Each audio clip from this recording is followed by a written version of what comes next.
noite a todos. Já chegamos agora. É sempre muito bom nós estarmos aqui. É sempre muito bom se fazer uma reflexão. Meu nome, vocês já sabem, Maria Aparecida. Os livros que nós utilizamos, Ação e Reação, do Chico Xavier, que fala alguma coisa sobre criminosos também. O Céu e o Inferno, onde tem um criminoso que nós vamos abordar mais detalhadamente. E o Evangelho, nos itens que nos foram solicitados. Caridade para com os criminosos. Quando nós pensamos no Cristo, neste Espírito lindo que aqui esteve, que veio ao nosso encontro há 2017 anos atrás, e nós pensarmos como ele reagiria, o que ele nos diria com relação aos criminosos. Será que ele os condenaria? Já sabemos a resposta, né? Se mesmo aquelas pessoas as quais nós imaginávamos que seria até normal ele não gostar, como Judas, né? E quando ele aparece, a primeira pessoa que ele aparece depois que ele ressuscitou, não foi nada mais, nada menos do que uma mulher adúltera. Sim, ele não apareceu para a mãe dele, nem para os apóstolos.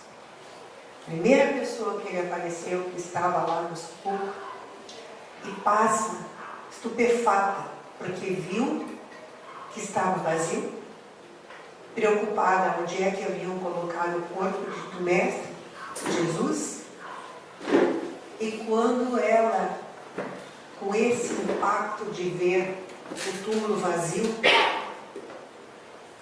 ela ouve uma voz atrás dela, dizendo Maria. Ela se volta, porque reconheceu a voz, e vê a figura do Mestre. Ele diz a ela, não me toques, porque não fui ainda meu pai. Dizem que também ele disse essas palavras porque ele havia ido a lugares mais inferiores resgatar, buscar Judas, que se suicidaram. A gente já sabe por quê. Pela culpa que ele tinha de ter cometido, de ter vendido este homem, esse espírito lindo que aqui esteve. Se vocês quiserem ler alguma coisa mais sobre Maria de Magdala, parênteses, peguem o livro Caminho, Verdade e Vida, o título Magdala, e a Boa Nova também fala Maria de Magdala ou Maria Madalena. Muito, muito bonito de se ler, muito interessante. A gente que gosta de ler e entender como que Jesus, um espírito que hoje, 2017, com o conhecimento que se tem, com a evolução moral e espiritual que se tem, ainda não compreendemos como que ele foi tão bom, como que ele conseguiu fazer tudo, deixar a sua mensagem, sublimar e vencer a todos. E aí ele aparece para uma mulher adúltera. E aí então a gente julga. Agora que nós estamos nesse problema, com esses problemas de gênero, de questões de empoderamento, de gêneros, de intolerâncias aos negros, intolerâncias, e a gente vê como o assunto de Jesus com relação à caridade com os criminosos é atual. Se vocês me perguntassem hoje aonde é que Jesus estaria, possivelmente em alguma favela. Não, ele não estaria em Brasília, no Planalto, nenhum lugar desses. Não estaria numa casa bem abastada. Não. Ele estaria em alguma favela nesse nosso Brasil, talvez no Presídio Central, em algum lugar desses. Porque é lá que ele sabe que estão os doentes que precisariam dele. Claro que nós não somos Jesus, mas como que nós vamos julgar? Se da mesma forma que nós julgarmos, nós seremos julgados. Não temos essa capacidade, essa evolução moral? Claro que não temos ainda. Mas não percamos a fé. De jeito nenhum. Nós não podemos sair desta sociedade em nenhum dia sem ter a fé em nós, na nossa capacidade. Erramos? Sim, erramos. Por isso que estamos aqui. Não somos perfeitos, realmente. Não somos perfeitos, mas somos capazes. E Deus colocou em nós, quando nós viemos, na nossa vida espiritual, não viemos para cá, a nossa vida espiritual, a semente do amor. E essa semente do amor nós temos que fazer florescer. Deixai brilhar a vossa luz. Espíritas, acordai. Diz Joana de Anjos um verbo diferente. Despertai. E é por isso que a gente vem a essa sociedade diuturnamente para refletir, reflexionar, ler, estudar. Mas aquele estudo amadurecido. Quando nós lemos os livros espíritas, aquele livro espírita que nós lemos há 3, 4 meses atrás, se nós fizermos a releitura, teremos uma compreensão diferente. Por quê? Porque nós já amadurecemos. Conseguimos captar alguma coisa que ali estava nas entrelinhas que tinha nos passado desapercebido. E assim é a caridade com os criminosos. Neste livro, Céu e Inferno, fala muito bem do assunto da caridade com os criminosos, onde a gente tem que entender quem somos nós para julgar. Quem somos nós? Gente, quantas coisas erradas nós fazemos e fica escondido. É uma coisa que fica lá no nosso inconsciente, que a gente não quer nem lembrar. E se nós quisermos saber quais são as coisas erradas que ainda nós fazemos, é só relembrar aquilo que a gente ainda reiteradamente comete. Reiteradamente aquilo passa na nossa vida. Este sentimento, esta dificuldade, nós ainda não vencemos. Ela ainda é necessária ser experienciada para vencer. Vejamos Chico Xavier. Ele tinha uma paciência de Jó, como se diz. Me lembro que uma das vezes que eu li algo sobre ele, e não estou fugindo do assunto, uma pessoa estava com pressa de ter a fluidoterapia, um passe. E estava demorando por alguma razão que a gente não sabe, eu não me lembro. Ela esbofeteou o Chico. E ele, com a maior brandura, com a maior possibilidade de ter amor no coração, ele deu um passe nela. Impôs as mãos. Eu não tenho nenhuma dúvida, e acredito que aqui entre nós não exista dúvida. O amor que ele teve por aquela mulher que o esbofeteou. Vejamos a paciência que ele estava experimentando. Então, façamos a prece, por nós. Antes de eu abordar o assunto que é No Céu e Inferno, página 300, Jacques Latour, criminoso arrependido, uma das coisas que também fala no item 14 ou 15 daqui, a prece. E antes de chegar aqui eu vou falar sobre a prece. Quando nós fazemos uma prece por alguém, a primeira pessoa que é beneficiada é ela. Se eu fizer uma prece por uma pessoa que não sabe que eu estou fazendo a prece, a energia que sai do meu espírito em direção àquela pessoa, primeiro ela me inunda de energia, ela me invade, ela me fortalece, para que depois ela chegue até aquela pessoa. Então, se eu faço uma prece por alguém, o primeiro a ser beneficiado sou eu. Mas ela vai saber. Se ela não souber, não importa, mas ela vai receber. Então, façamos uma prece e entendamos que aquela pessoa, quando se diz caridade para com os criminosos, ela talvez não tenha tido nessa encarnação a mesma oportunidade que nós estamos tendo agora, hoje, dia 23, do esclarecimento, da elucidação, da reflexão, para que a gente seja melhor. Não tenho dúvida que ao final dos 30 e poucos minutos que nós estaremos aqui juntos, reflexionando sobre isso, não tenho dúvida de que nós sairemos bem melhores. Mas por quê? Porque nós teremos consciência. E a consciência nos impacta. E a consciência é uma zona de desconforto.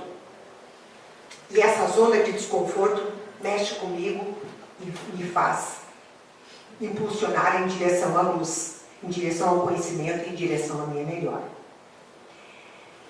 Jacques Latour. Quem era Jacques Latour? Um assassino. Morreu guilhotinado em 1854. Paris. E ele, logo em seguida, pasmem, ele teve uma comunicação através de uma pessoa da sociedade espírita parisiense, logo em seguida. Antes que vocês digam, guilhotinado, que se manifestou numa sociedade espírita. Sim, está no livro Céu e Inferno, começa Jacques Latour, página 300. Quando ele iniciou essa oportunidade, essa chance que ele teve ímpar de se comunicar, ele estava totalmente alterado. Ele não estava conseguindo, a médium não estava, ele estava quase sem controle, porque ele estava muito descontrolado. Ele pedia perdão, e ele via sangue, e muito sangue, porque ele havia cometido enormes barbaridades. Ele mesmo dizia que sentia um prazer enorme em matar.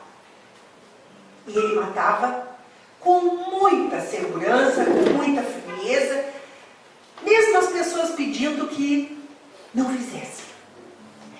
E assim mesmo cometia.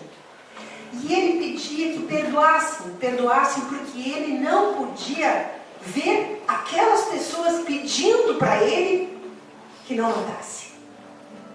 Se ajoelhando. E ele, de uma maneira fria, continuava. E ele dizia, através da médium, vocês veem o cheiro desse sangue, e esse sangue. Isso tudo ele relatou.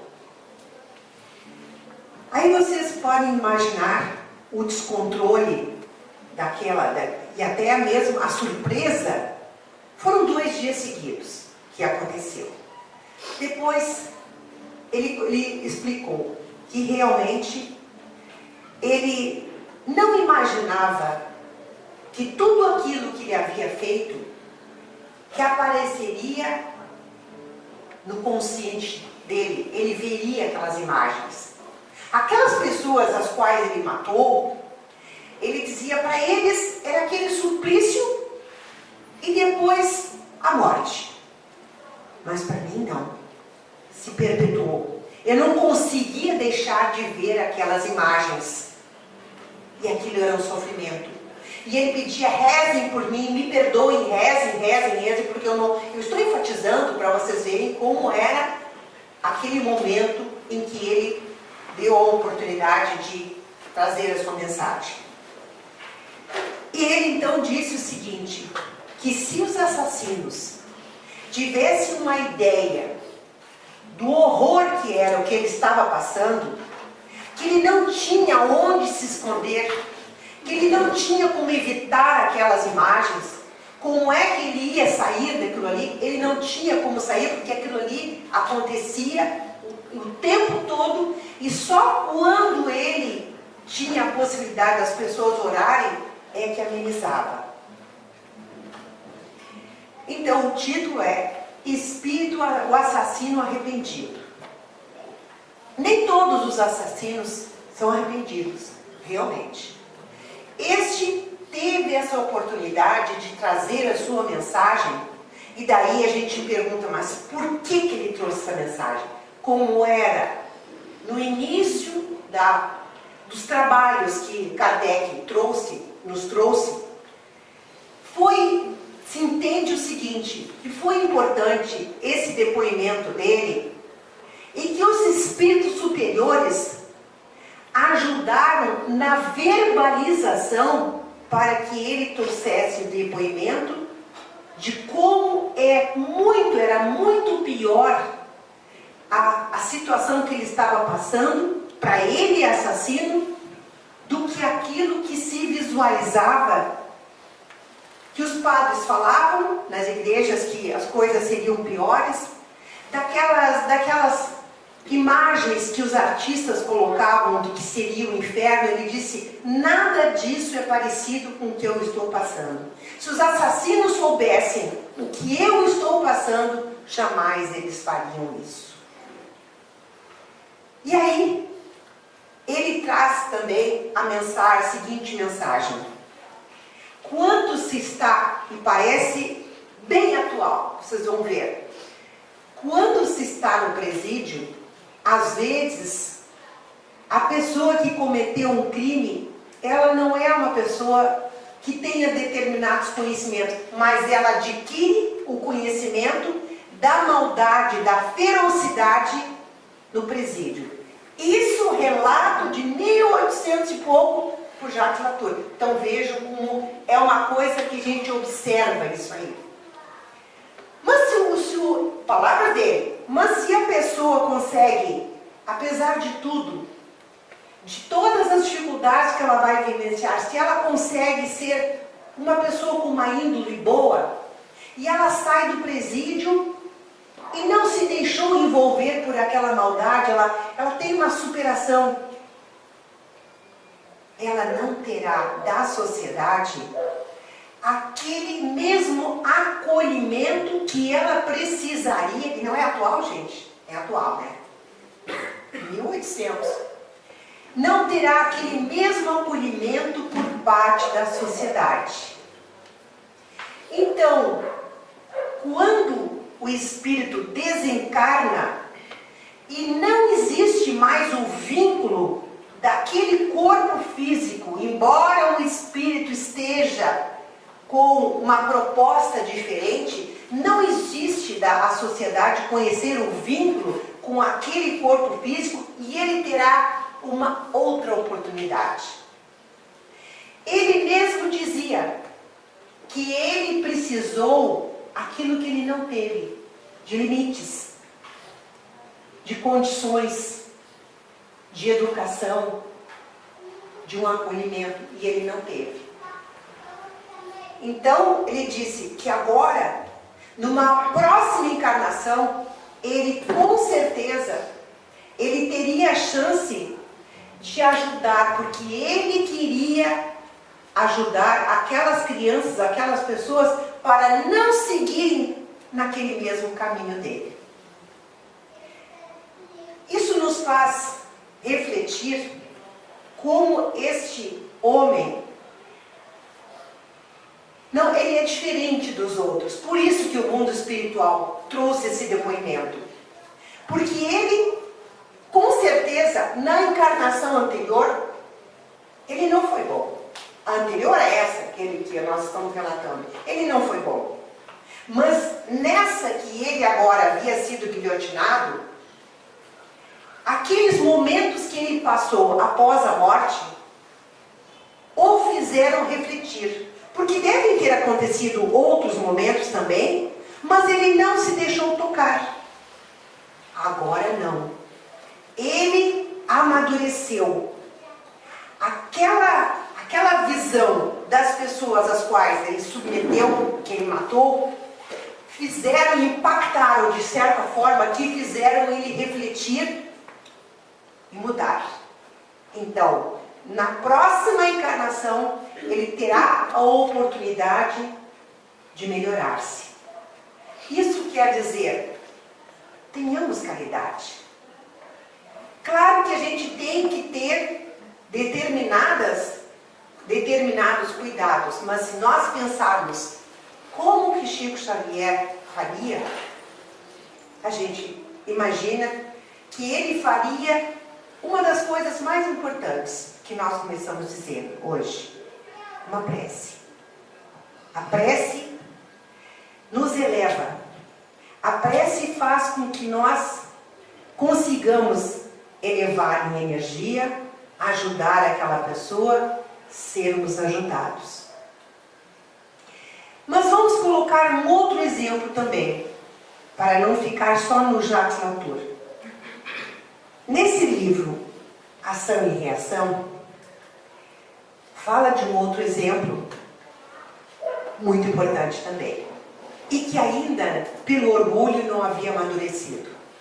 Jacques Latour era um homem que tinha despertado, tinha visto que agora ele não poderia continuar, que ele tinha que se arrepender, reavaliar e reparar. No capítulo Débito Estacionário, nós temos duas pessoas, Sabino e Poliana. E agora eu vou enfatizar mais o Sabino, para comparar com Jacques Latour.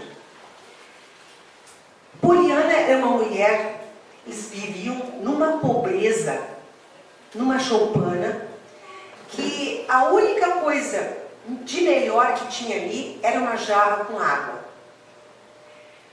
E o mundo espiritual observou, relatos de André Luiz, de que Poliana estava com o coração muito fragilizado. Eles avisam, nós temos que ajudar a Poliana, porque ela tem que se manter viva para manter o cuidado ao Sabino. O mundo espiritual vai até lá, impõe a mão dos amigos na glote, na garganta, na faringe dela, para que ela sinta sede. E ao mesmo tempo vão até o jarro com água e fluidificam aquela água. Ela levanta-se, estava muito doente, o coração enfraquecido, já fibrilando, vamos dizer assim, vai até lá e ela toma água. Eles pegam ela dormir, levam ela em espírito a uma mata. Eu vou abreviar porque eu quero dar tempo. Levam até uma mata, lá outros espíritos a esperam, energizam, fortalecem seu chakra coronário e ela volta, para que ela possa se manter viva e acudir ainda ao Sabino.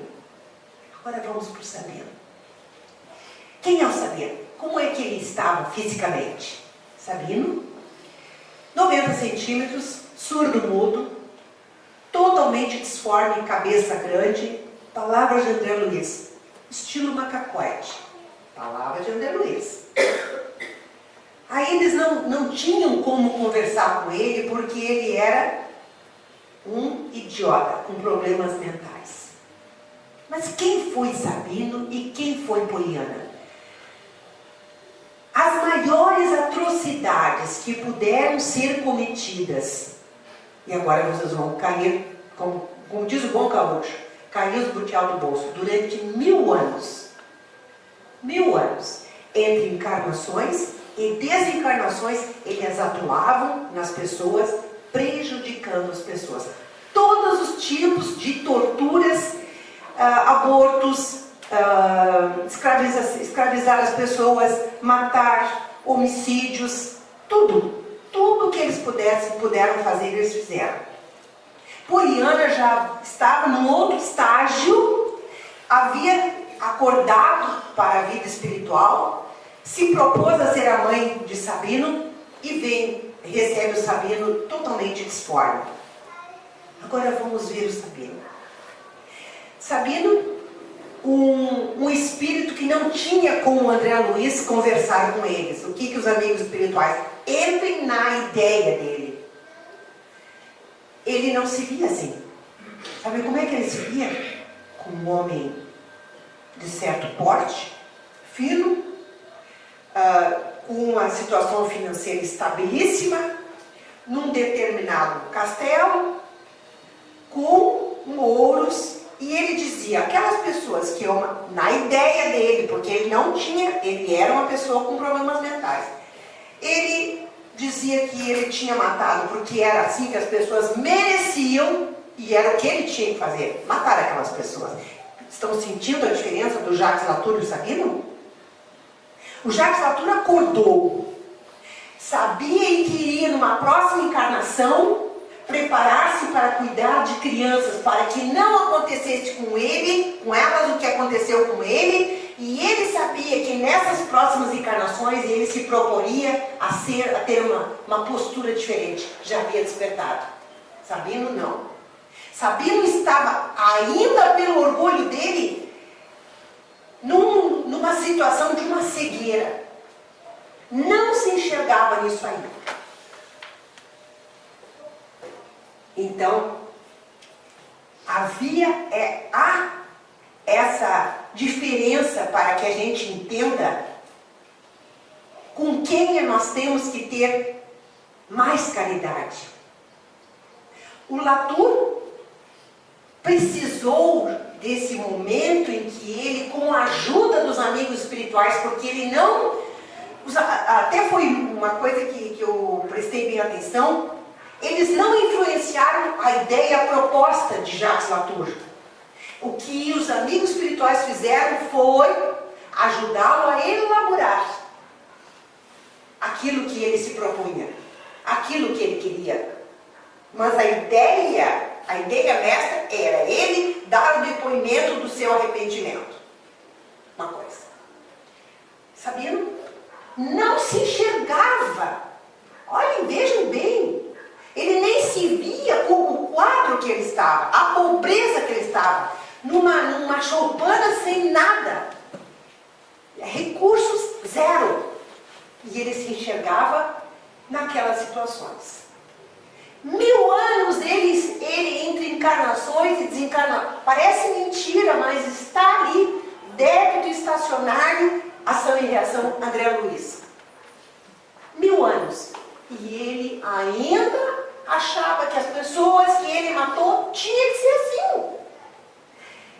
Então são duas posturas, são duas maneiras. Um orgulhoso é aquele que não admite, que não aceita. Então a gente tem que ver por que determinadas pessoas, espíritos, precisam ter uma caminhada diferenciada.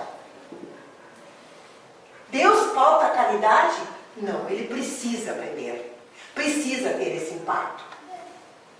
Jacques Latour, não. Talvez nas outras encarnações ele tivesse sido, também por orgulho, tivesse sido uma pessoa... Ele conseguiu tirar de letra, vamos dizer assim. Agora não. Ele sofria. E ele pedia que rezassem, porque a prece vai me ajudar. Porque eu quero vencer, eu quero ajudar as crianças. E falava do presídio, como ele sabia das dificuldades no pós-cumprimento da pena.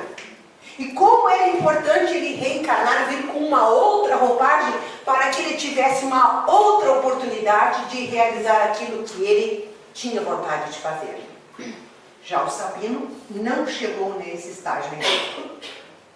Por isso que a gente tem que entender que há momentos e momentos na nossa vida.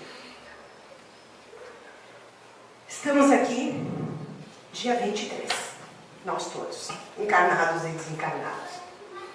Com certeza, ao sairmos daqui, não seremos mais os mesmos. Assim como não seremos mais os mesmos quando sairmos dessa encarnação. Vamos voltar à pátria espiritual, sim. Mas vamos voltar com uma garra diferente, isso eu tenho certeza. Vamos estudar. Ler. Mas ler percebendo nas entrelinhas, ler Kardec, vamos dizer assim, percebendo nas entrelinhas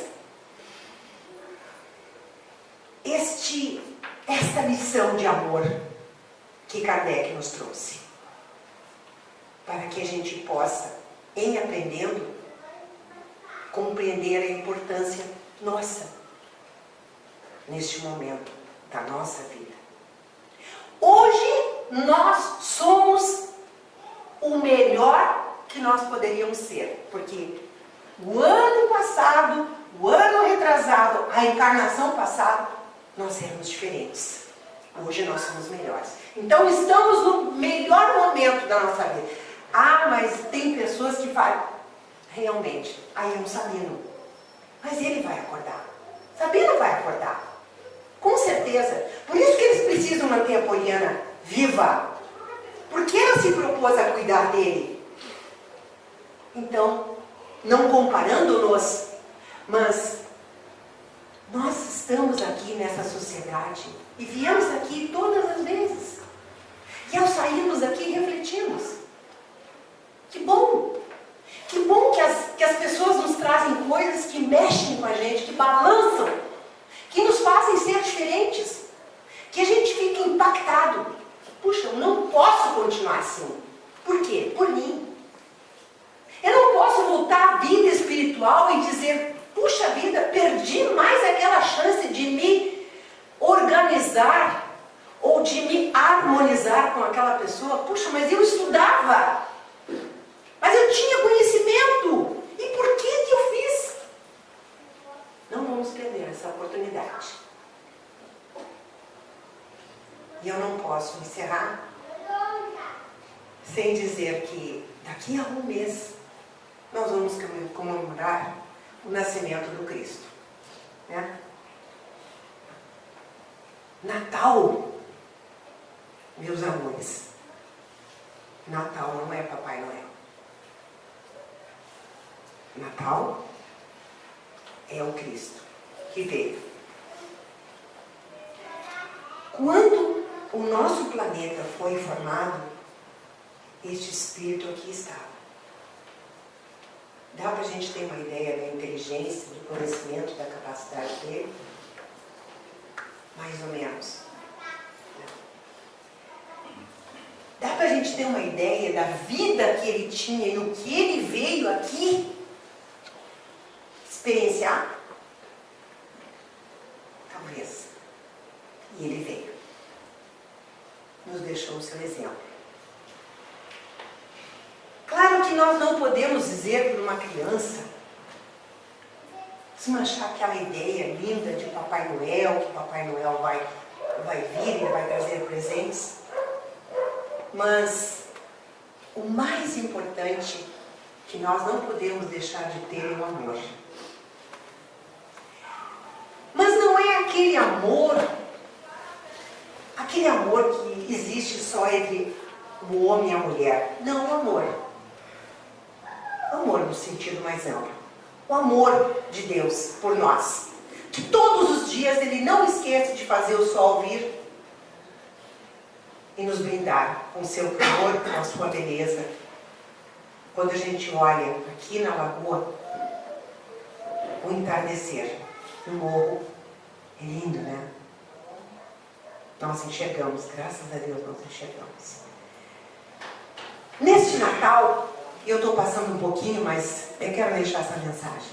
Neste Natal, se nós não pudermos comprar aquele presente, aquela televisão, aquele vestido, aquilo que nós tínhamos proposto, que nós possamos oportunizar o Natal para alguém que é invisível.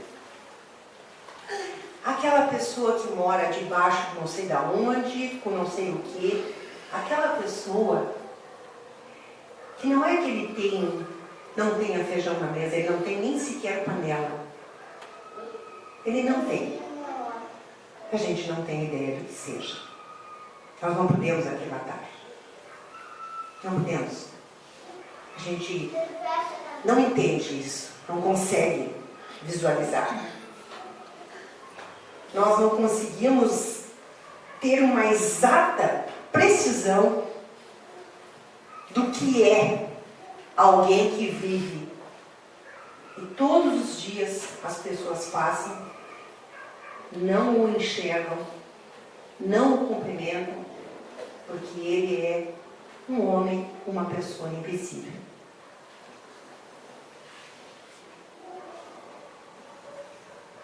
Não é só no Natal que a gente vai fazer isso.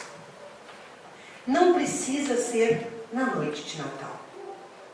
Nós não precisamos assar um peru e levar para essa pessoa, mas que nós possamos dar um pouquinho de nós. E sabe o que é a nossa presença? Que a gente possa doar-se, dar-se um pouco. Como dissemos no começo, se Jesus estivesse aqui nesse Natal, comemorando a cristandade, ele jamais deixaria que uma criança pequena estivesse com o nariz esborrachado num vidro de janela, vendo do outro lado alguém com uma mesa razoavelmente farta. E ele, olhando para si, vê que está com os bolsos vazios e não tem nada na sua casa. Não tem panela e nem sequer um feijão para comer. Jesus não compactuaria com isso. Esse Jesus que nós conhecemos, não. Não estamos pedindo para que nós nos despojemos de tudo, porque se nós doarmos tudo que nós temos, também no livro dos Espíritos coloca o seguinte: tu vai exonerar a sociedade. Então tu não pode te despojar de tudo, porque daí é aquela pessoa que não quer receber o dinheiro, porque daí ele diz, não tenho compromisso, então a sociedade tem que arcar com o compromisso manter. Esqueci o verbo, deu errado. A manutenção dessa pessoa. Certo? Então, possamos fazer o nosso melhor. Que esse Natal, para nós, não seja um Natal, mas seja o Natal, em que eu ajudei alguém. Com o quê? Com o que eu tinha de melhor. Com o meu abraço, o meu sorriso, a minha presença, alguma coisa que possa deixá-lo feliz. Um alimento, uma roupa, o alimento e a roupa, alguma coisa. Mas façamos que ninguém saiba. Porque quem é mais importante, quem precisa saber, saberá. E se aquele ser a quem nós ajudarmos, ele não nos disser muito obrigada, se ele não nos disser, porque ele ainda não ficou impactado, não esperava, não entendeu, a gente lembra, Jesus, ele não teve o muito obrigado e a gratidão dos homens. Mas ele sabia que ele tinha a gratidão de Deus. E essa nós teremos sempre. Isto é ser cristão. Isto é ser espírita. Quando nós amamos a Deus sobre todas as coisas, mas amamos ao próximo. A vida continua, nós não sabemos a próxima encarnação qual o tipo de vivência que nós teremos que trilhar para chegar. Portanto, façamos o melhor de nós. Aquilo que brota de dentro de nós, por alguém, pelo invisível, de alguma forma. Um Feliz Natal para todos nós, com muito amor no coração. Porque Jesus, Ele sim é um aniversariante. Muita paz, gente. Muito amor no coração.